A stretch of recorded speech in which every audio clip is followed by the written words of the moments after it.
नमस्कार दोस्तों आज की क्लास में हम फिजिक्स के वो न्यूमेरिकल डिस्कस करेंगे भाई जो आपके हरियाणा पुलिस के एग्जाम में पूछे गए हैं भाई। तो भाई आपका हरियाणा पुलिस का एक एग्जाम है भाई जो कि 23 दिसंबर 2018 को मॉर्निंग शिफ्ट में कंडक्ट कराया गया था।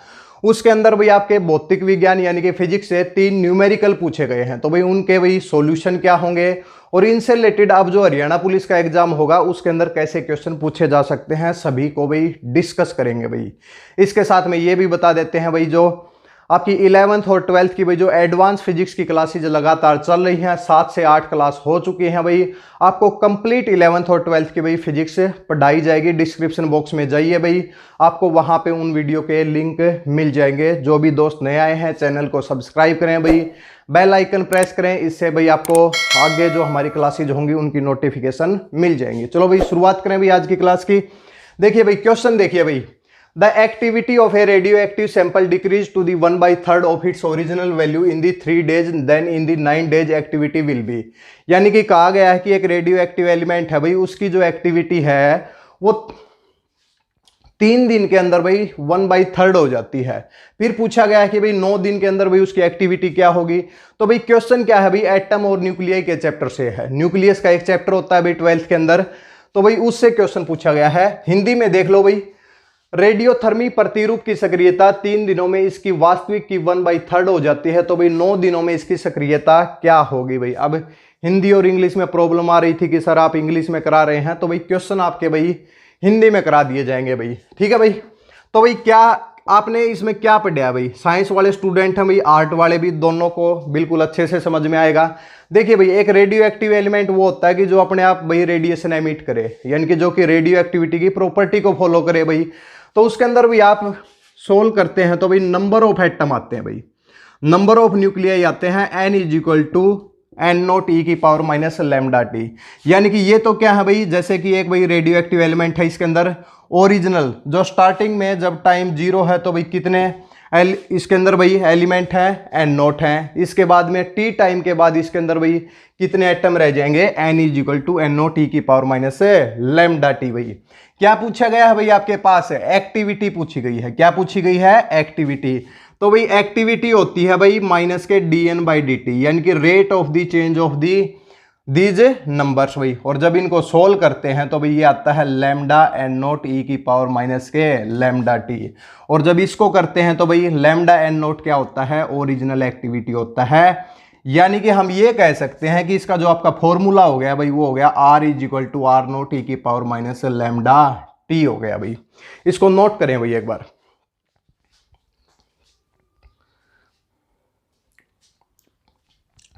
क्या फॉर्मूला हो गया भाई एक्टिविटी का, R = R0 e⁻ टी। अब क्वेश्चन को पढ़ो भाई, क्या कहा गया है, 3 दिन के अंदर इसकी एक्टिविटी कितनी हो जाती है, 1/3 हो जाती है। तो ये तो ओरिजिनल है भाई, ये टी टाइम के बाद है और माइनस टाइम दिया हुआ है। तो बताइए भाई R/R0 निकालते हैं भाई। 3 दिन के अंदर ये कितनी हो जाती है, ओरिजिनल की 1/3 हो जाती है, यानी कि R0/3 हो जाती है। ये R0 रह जाती है और e⁻³ लैम्डा हो जाती है। R0 से R0 कैंसिल हो जाता है, e⁻³ लैम्डा की वैल्यू आ जाती है 1/3 भाई, 1/3। फिर पूछा गया कि 9 दिन के अंदर क्या होगा, तो फॉर्मूला ये लगाओ भाई, R = R0 e⁻9 लैम्डा भाई, R = R0 e⁻9 लैम्डा। बताओ भाई e⁻³ लैम्डा की वैल्यू क्या है, 1/3 है। तो 9 लैम्डा की क्या होगी भाई, तो दोनों तरफ भाई 3 से भाई हम क्या कर देते हैं, क्यूब कर देते हैं। तो ये कितना आ जाएगा, 1/27 भाई। तो ये कह सकते हैं e⁻9 की वैल्यू कितनी हो जाएगी, 27 भाई। तो बताइए भाई 9 दिनों के बाद उसकी एक्टिविटी ओरिजिनल की कितनी हो जाती है, R0 की, ओरिजिनल की 1/27, यानी कि डी आपका क्या हो जाएगा, राइट आंसर हो जाएगा भाई। उम्मीद है भाई क्वेश्चन क्लियर हो गया होगा। कहा गया है कि भाई एक्टिविटी 1/3 हो जाती है, तो भाई इसके अंदर भी R0/3 करो, R0 e⁻³ lambda, e⁻³ lambda 1/3 हो जाती है। 9 दिन के अंदर पूछी गई है तो e⁻9 लैम्डा की वैल्यू 1/27 हो जाती है और वही आपका क्या होगा, राइट आंसर होगा। तो भाई जो भी स्टूडेंट साइंस के हैं उनको दिक्कत नहीं आनी चाहिए भाई, सभी फॉर्मूले याद कर लो भाई। 11th और 12th के हम भी याद करवा देंगे और आप भी सभी फॉर्मूलों को जरूर याद रखें भाई, ठीक है भाई। चलो भाई आगे की तरफ बढ़ते हैं, इसका स्क्रीनशॉट लो भाई, फिर आगे की तरफ अगले क्वेश्चन की तरफ बढ़ते हैं। आइए दोस्तों अगले क्वेश्चन की तरफ बढ़ते हैं। भाई क्वेश्चन क्या दिया हुआ है भाई, क्वेश्चन है भाई इंटरफेरेंस ऑफ लाइट से, यानी कि ऑप्टिक्स का है भाई। ये भी भाई 12th क्लास से ही क्वेश्चन पूछा गया है भाई। तो क्वेश्चन देख लीजिए भाई, आप एक बार पढ़ लीजिए भाई क्वेश्चन क्या दिया हुआ है। The interference fringe for the sodium light in A double slit experiment have an angular width of the 0.2 degree for what wavelength width will be the 10% greater भाई। और हिंदी के अंदर क्वेश्चन दिया हुआ है कि एक दोहरे छिद्र वाले परीक्षण में सोडियम प्रकाश की जो वेवलेंथ है 5890 एंगस्ट्रॉम है के लिए अक्षेप किनारे में कोणीय चौड़ाई दे रखी है। कोणीय चौड़ाई दे रखी है भाई 0.2 डिग्री। तो किस तरंग दैर्ध्य के लिए चौड़ाई 10% अधिक होगी। यानी कि आपके पास पूछा गया भाई वेवलेंथ बताइए भाई। पहले जो आपकी एंगुलर विड्थ है वो है कितनी है भाई 0.2 है भाई। और उसके बाद में पूछा गया है कि 10% अगर इसको बढ़ा दिया जाए तो भाई उसके करॉस्पोंडिंग वेवलेंथ बताइए भाई। ये आपका क्वेश्चन पूछा गया था। 4 आपको ऑप्शन दिए गए हैं, 5890, 7500, 6479, 8768 भाई। जो भी दोस्त इस क्वेश्चन को सोल्व कर सकते हैं पहले वीडियो को मत देखिए भाई, पहले क्वेश्चन को सोल्व कीजिए और फिर देखिए अपना आंसर मैच कीजिए भाई। ठीक है भाई, तो बता देते हैं भाई। देखिए भाई डबल स्लिट एक्सपेरिमेंट में एक चीज होती है कि साइन थीटा जो होता है लैम्डा बाई ए होता है भाई। क्या होता है? लैम्डा बाई ए होता है। अगर थीटा को अगर हम स्मॉल माने तो ये कह सकते हैं कि जो एंगुलर विड्थ होती है वो किसके डायरेक्टली प्रोपोर्शनल होती है? वो लैम्डा के डायरेक्टली प्रोपोर्शनल होती है। तो भाई हम ये लिख सकते हैं कि theta is directly proportional to क्या आ जाएगा? लैम्डा आ जाएगा भाई। Theta is directly proportional to lambda आ जाएगा। यानी कि ये कह सकते हैं हम theta 1 is directly proportional to lambda 1, theta 2 is directly proportional to lambda 2। यानी कि theta 1 divide by theta 2, lambda 1 divide by lambda 2। ये आपका इसके अंदर फॉर्मूला लगेगा भाई। ये क्या है? ये एंगुलर विड्थ है और ये सेकंड जो आपको दे रखी है 10% हाइयर है। लैम्डा 1 आपको दे रखा है और लैम्डा 2 आपको फाइंड आउट करना है। तो बताइए भाई थीटा 1 कितना दे रखा है भाई? आपको 0.2 डिग्री दे रखा है भाई। थीटा 2 आपको निकालना है भाई, कितना है भाई? ये दे रखा है कि अगर थीटा 2 उसकी जो एंगुलर विड्थ है वो 10% ज्यादा हो जाए तो भाई 10% इसका बढ़ा दो भाई। बताइए भाई 0.2 का 10% कितना होगा भाई? 10% कितना होगा? तो 0.02 होगा भाई। और पहले कितना है 0.2, तो 0.2 में 0.02 अगर ऐड करते हैं तो 0.22 आ जाएगा। यानी कि ये आ जाएगा 0.22। लैम्डा 1 की वैल्यू कितनी है भाई? 5890 है। लैम्डा 2 की वैल्यू निकालनी है। 3 चीजें दी हुई हैं फॉर्मूला के अंदर, फोर्थ भाई आप निकाल दो। बताइए भाई कितना है? 0.2। ये बताइए भाई कितना है? 0.22। ये कितना है भाई? 5890 भाई। और लैम्डा 2 कितना है? निकालना है भाई। 2 से इसको सोल्व करें तो ये हो जाता है भाई 20/22 हो जाता है। यानी कि 10/11 आ जाता है भाई। 10/11, 1 0 से 1 0 कैंसिल हो जाती है। लैम्डा 2 को इस साइड ले आओ, 11 को इससे मल्टीप्लाई कर दो। यानी कि 11 नी में 99, 9, 11 8 88 और 9 98 और 9 97, 9 हो जाएगा। 11 पंजे 55 और 9 कितना आ जाएगा? 64 है। 6479 एंगस्ट्रॉम आ जाएगा। ऑप्शन नंबर 3 क्या हो जाएगा? राइट आंसर हो जाएगा भाई। ठीक है, तो भाई क्वेश्चन ज्यादा मुश्किल नहीं है। एक बार अगर फार्मूला में पता है तो क्वेश्चन सोल्व हो सकते हैं। ऐसी बात नहीं है कि क्वेश्चन को कहीं बाहर से उठा के लेके आ रहे हैं। 11th और 12th की भाई एडवांस फिजिक्स से ही क्वेश्चन दिए जा रहे हैं। और कई बार सभी क्वेश्चन 11th क्लास से पूछे जा रहे हैं, कई बार सभी क्वेश्चन 12th क्लास से पूछे जा रहे हैं। हरियाणा पुलिस के एग्जाम में लगभग सभी क्वेश्चन कहाँ से पूछे गए हैं भाई?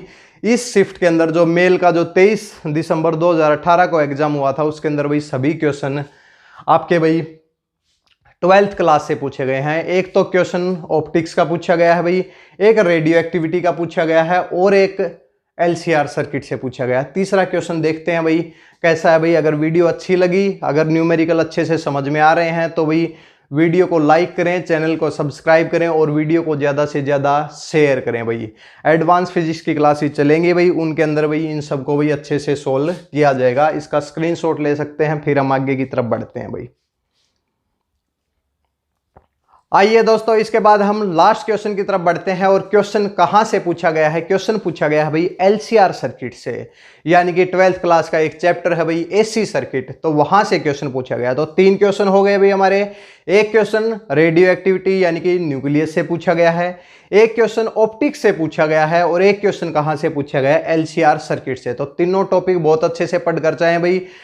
इंटरफेरेंस, डिफ्रैक्शन और ज्योमेट्रिकल ऑप्टिक्स का चैप्टर बहुत अच्छे से पढ़कर जाएं। हम भी पढ़ाएंगे भाई आपको, रेडियो एक्टिविटी का चैप्टर भी पढ़ाएंगे, और इसके साथ में भाई एलसीआर सर्किट भी पढ़ाएंगे भाई। ठीक है भाई। तो भाई देखिए भाई, आपका सर्किट है भाई, सर्किट के अंदर भाई आप क्वेश्चन पढ़िए भाई। एक बार हम यहां से बता देते हैं। एक सर्किट है भाई जिसके अंदर एक इंडक्टेंस है भाई। क्या है भाई? एक गलत लिख दिया भाई, ये ओम्स है भाई, ये 5 ओम्स है और 10 हेनरी है भाई। यानी कि एक इंडक्टेंस है भाई 10 हेनरी होगा भाई। इंडक्टेंस की जो यूनिट होती है वो क्या होती है भाई? वो हेनरी होती है। और रेजिस्टेंस की यूनिट क्या होती है? ओम्स होती है। वोल्टेज को वोल्ट के अंदर मापते हैं भाई, ये सब आपको पता होगा। एनर्जी को जूल के अंदर मापते हैं। तो भाई एक सर्किट है भाई जिसके अंदर एक रेजिस्टेंस है जिसकी भाई 5 ओम्स है भाई, और जो इंडक्टेंस है वो है भाई 10 हेनरी, और एक वोल्टेज है भाई 5 वोल्ट। और आपके पास पूछा गया इस सर्किट के अंदर भाई करंट कितना फ्लो हो रहा है भाई, करंट कितना फ्लो हो रहा है, और दोनों सीरीज के अंदर कंडक्ट किए गए हैं। क्वेश्चन पढ़ के सुनाते हैं भाई पहले। An ideal coil of 10 Henry is connected in series, यानी कि एक ही रास्ता होना चाहिए भाई। 5 ओम्स के साथ सीरीज में है with a resistance of the 5 ohms and a battery 5 volt. तो बैटरी कितने की भाई? 5 वोल्ट की है। 2 सेकंड के बाद भाई कनेक्शन बना दिया गया। तो करंट बताओ भाई, इसके अंदर करंट कितना फ्लो हो रहा है 2 सेकंड के बाद भाई। हिंदी वाले देख लो भाई, 5 ओम्स के प्रतिरोध और 5 वोल्ट की बैटरी के साथ श्रृंखला में एक 10H का एक आदर्श कुंडल जुड़ा हुआ है। संयोजन किए जाने पर 2 सेकंड के बाद परिपथ में एम्पियर में प्रवाहित विद्युत की धारा क्या है, यानी कि करंट पूछा गया है भाई। तो भाई जब भी आपके पास एक तो रेजिस्टेंस और एक इंडक्टर सीरीज के अंदर भाई जुड़े हुए होते हैं, तो भाई उसके अंदर जो करंट जो फ्लो होता है वो होता है I = I0 1 माइनस के e की पावर एक्सपोनेंशियल है भाई माइनस RL/T होता है भाई। I0 क्या होता है? मैक्सिमम करंट भाई। जब t = 0 होता है तो मैक्सिमम करंट कितना होता है भाई, उसकी बात हो रही है। I0 है मैक्सिमम करंट भाई। तो भाई जब ये इंडक्टर नहीं होगा तब इसके अंदर क्या होगा भाई? मैक्सिमम करंट फ्लो होगा भाई। तो बताइए भाई I0 की वैल्यू कितनी आनी चाहिए भाई? V0/R0। तो V = IR होता है ओम्स लॉ से। तो V0/R0, V0 की वैल्यू कितनी है? 5 भाई। R0 की वैल्यू कितनी है? 5 है। तो 5 से 5 कैंसिल हो, 1 एम्पियर आ गया भाई। तो I0 की तो वैल्यू कितनी आ गई? 1 एम्पियर होगी भाई।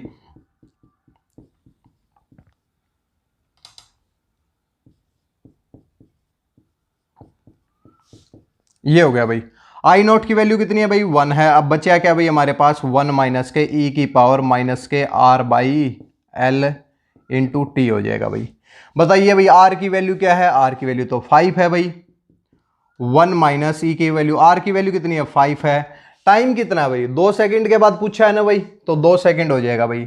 L की वैल्यू कितनी है? 10 है। तो 5 दूनी 10 हो जाएगा भाई। तो 10 से 10 कैंसिल हो जाएगा, माइनस का बचेगा भाई। तो 1 माइनस के e की पावर -1। बिल्कुल इजी क्वेश्चन है। एक फॉर्मूला पता होना चाहिए कि जब भी एक इंडक्टर को एक रेजिस्टेंस के साथ सीरीज के अंदर कनेक्ट किया जाता है तो भाई उसका करंट का फॉर्मूला क्या होगा। तो भाई ये आप याद रखें, I = I0 1 माइनस e की पावर R/L × T हो जाएगा। अब की बार पेपर में पूछ लिया जाए कि भाई 10 सेकंड के बाद करंट कितना फ्लो होगा। हो सकता है क्वेश्चन कई बार रिपीट हो जाते हैं भाई। ठीक है भाई, पोटेंशियल एनर्जी के तो बार बार होते हैं भाई। तो इसमें क्या हो जाएगा? 1 माइनस e की पावर -1, और ऑप्शन 1 आपका क्या हो जाएगा? राइट आंसर हो जाएगा भाई। तो तीनों भाई, एक रेडियो एक्टिविटी हो गया भाई, और एक ऑप्टिक्स हो गया, और एक LCR सर्किट हो गया भाई। ये 23 दिसंबर को मेल कांस्टेबल का एग्जाम था। फीमेल कांस्टेबल का एग्जाम जो कि 30 तारीख को हुआ था, उसका और देखते हैं भाई उसमें भाई फिजिक्स के कैसे न्यूमेरिकल पूछे गए हैं। उनके साथ अगली क्लास में हाजिर होते हैं बहुत जल्द भाई। वीडियो अच्छी लगे तो भाई वीडियो को लाइक करें, चैनल को सब्सक्राइब करें, वीडियो को ज़्यादा से ज़्यादा शेयर करें। नेक्स्ट क्लास के लिए तैयार रहें भाई। इसके अलावा 11th क्लास की जो 8th क्लास है वो भी बहुत जल्द कल आपकी भाई अपलोड हो जाएगी भाई। ठीक है भाई, चलो भाई अगली क्लास में मिलते हैं, तब तक के लिए धन्यवाद।